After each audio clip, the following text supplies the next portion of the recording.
Balanse kasi kumpleto yan mga boss. May kulang pa nga dito eh. Hindi ko lang nalagyan ng itlog na pula.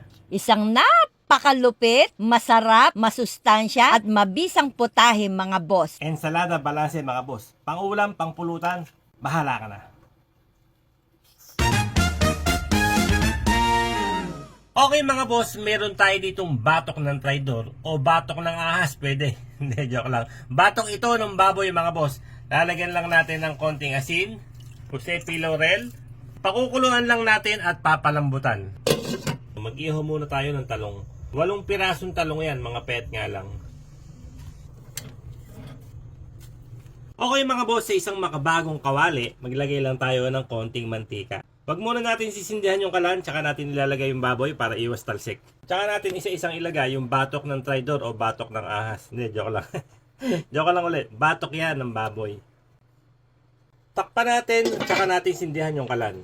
Okay, goods na yan mga boss. Hanguin na natin. Huwag niyong kakalimutan patayin ulit yung kalan mga boss para siguradong iwas talsik.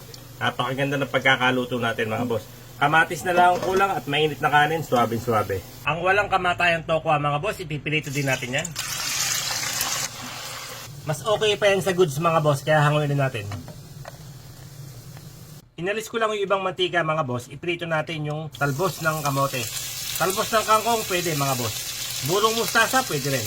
Kung ayaw nyo ipilito mga boss, pwede nyo naman ilaga, mas okay. Tinapa mga bossing, dito na rin natin ipilito. Bagong gawa lang naman yung tinapa na yan mga boss. Kaya kahit hindi natin ipilitong masyado, okay lang. Mas goods pa yan sa okay mga boss, kaya hangoy na natin. Siyempre papalamingin lang muna natin yan mga bossing bago natin himayin. At siyempre mga boss, ang talong ko, tadtarin natin.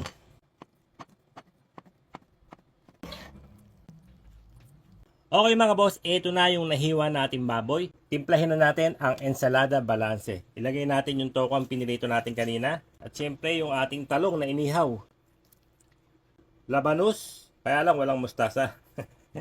Kung gusto nyo pigain, pwede naman. Pero ako hindi ko na pinaga para siguradong masustansya. Tinapa mga boss, hinimay ko lang din. Pinilito ko lang ng mild.